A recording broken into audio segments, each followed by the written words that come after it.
Hello, it's been a while since we've shared this time together here in the evening. Today we're going to talk about material testing. Material testing, well, we have a lot of vocabulary here. Reducible. Evaluation of material properties. Key word here being that the tests are reproducible. That's what gives it some validity, but the key word here again is that the tests are reproducible. Static testing means the material responds to constant loading. You're going to constantly be pulling down on it or constantly pushing down on it. Dynamic testing means the material response to varying loading conditions, include magnitude, cycling, and mode. Dynamic testing, like I said, is just constantly pulling on it. Dynamic might be like when they test a hammer and the handle of a hammer and keep hammering in something. And it's a cycling. That's what I mean by that. Cycle is it's going to keep hitting, or periodically. They might hit it softly, they might hit it hardly. You're trying to find out when and what is the level at which it'll break. Static material testing. You're trying to find the strength, the deformation, the fracture, or the design requirements compliant. Standardized test. We have what's called a tensile test, a compression test, and a hardness test. We'll talk about those at the very end of this, and some of them along the way. A tensile test is uniaxial. That's a straight line axial force is applied to a test sample. This is going to be a destructive test. They're going to test it until it breaks. That's what I mean by failing here is once it breaks, or if that's what I mean by fails, they're going to keep pulling on it or pushing on it until it's no longer able to do what it was intended to do. Tensile test. Standardized test sample. Typically they're going to make what they call a dog bone.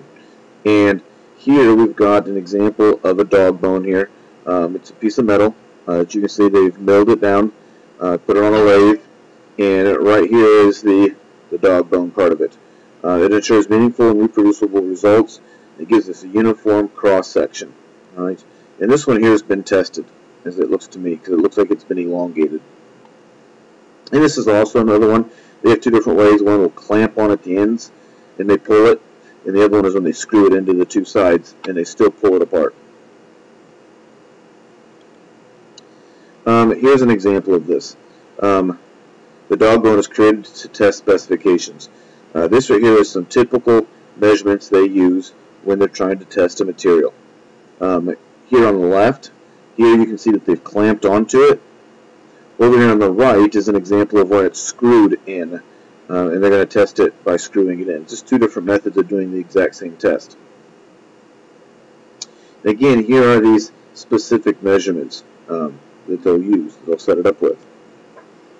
Tensile test procedure. Tension force is applied to the dog bone until failure occurs. Simultaneously, the applied tension force and the dog bone elongation are recorded. A plot is created from the stored loaded elongation data. Tension force, meaning they're pulling on it, and that's what the word tension here is telling us, is that they are indeed pulling on it. They're going to try to get it to elongate, to become longer than what it was. And you get this nice little plot they have here. And we're going to talk about the different parts of this curve today. I'm going to go back to here. On the y-axis, they're going to be recording the force. Alright, this is the tension, the force.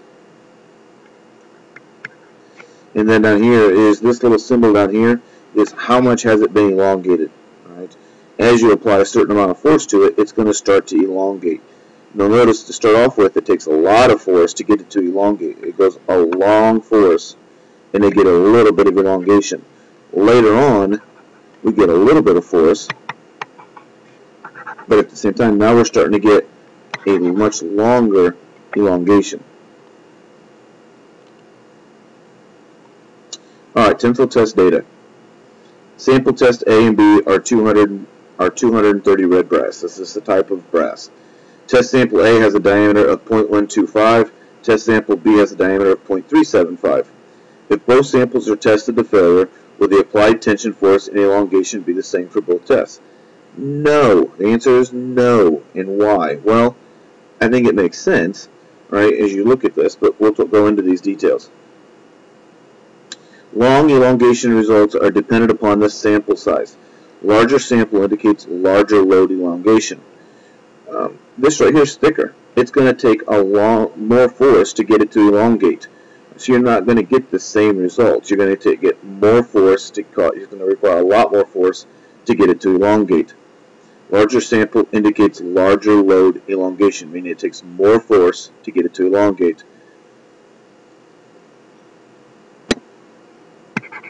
More force to elongate, to get bigger. How can test data be manipulated to represent a material and not an individual test sample? Well, take yourself a second there and think to yourself, how can they manipulate test data, or how can test data be manipulated to represent a material and not the individual test sample then? And what could you do to get rid of the different sizes? Because different machines are going to require a different size of dog bone. Well, hopefully you took a second there, and maybe some of you thought about it, but to eliminate that variation, what they do is they calculate a thing called stress. Stress is the load per unit area. And basically what they're going to do is, before we had this load, all right, which was the force, all right, this right here was the force, and we knew that a bigger one was going to take a lot more force, but the bigger one also had a greater area. So they said if we divide it by its area, what we're left with then is this new thing here called stress.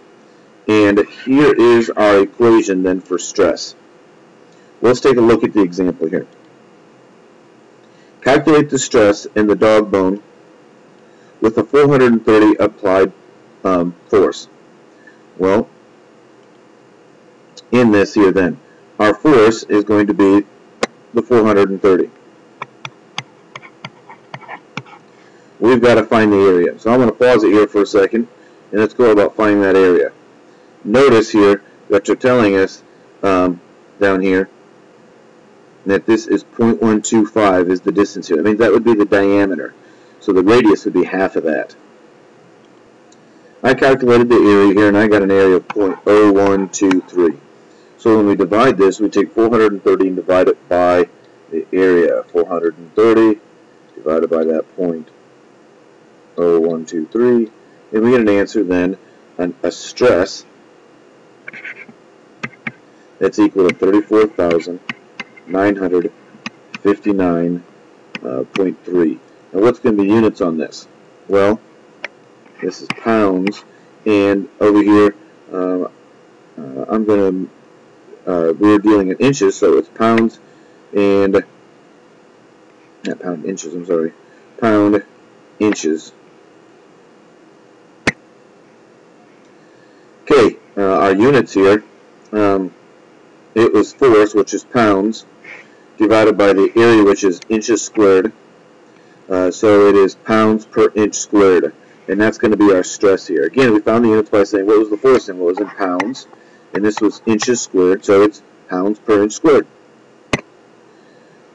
Well, along with this then, with the manipulating this elongation results, to eliminate test results based on sample size, calculate the sample strain. Strain is the amount of stretch per unit length. Elongation under the load divided by the original length. So what we have here then, to find the strain, all right, the strain is when we take its original length and divide it by, or take the amount it stretched and divide it by the original length. So the elongation then, let's look at an example here. So again, this is the amount of stretch over the original. Think of this O as the original. It's really the only way I can ever keep it straight. But in this case, it had an elongation of 0.0625.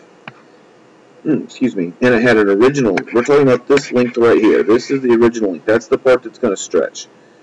And that was 1. So the strain here is going to be 0.0625, and there is not going to be any units here because this was inches and the original length was in inches, and they're going to cancel each other out. So you'll see strain doesn't have any units. Well, what we come up here quite often is this stress-strain curve. All right, stress-strain curve. And what we're doing now is comparing these two things. Some things I want to point out to you here is this curve. Most curves are going to have this very linear portion right here. And what this means is that they are proportional to each other. For every little bit of extra stress, we get the same amount of strain for a while.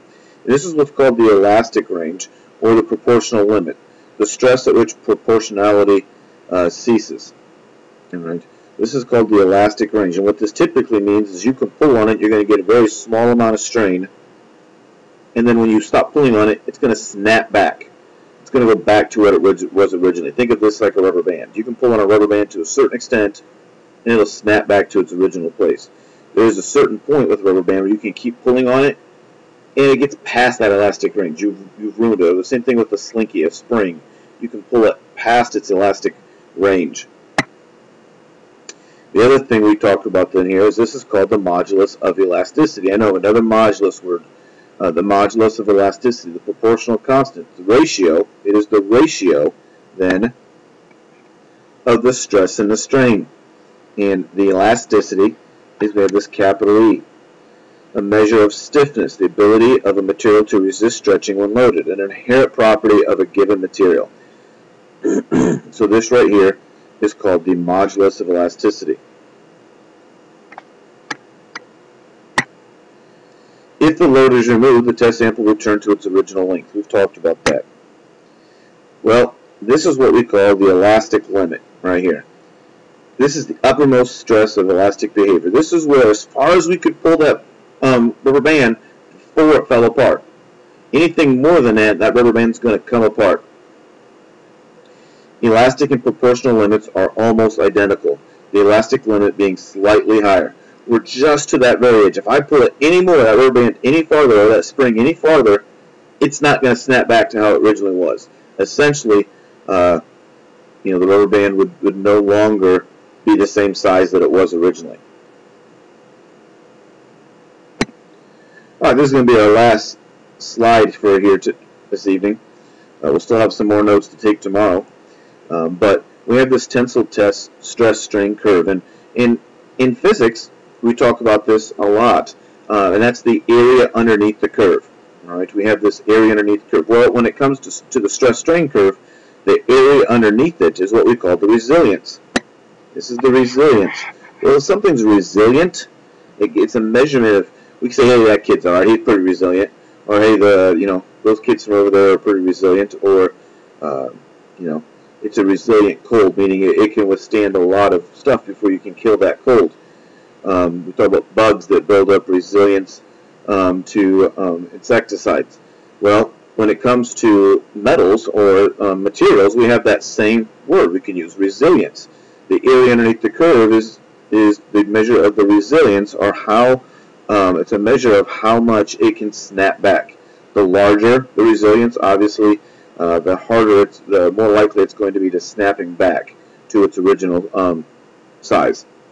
Well, hey, that's it for tonight's notes. I'll catch you on the flip side.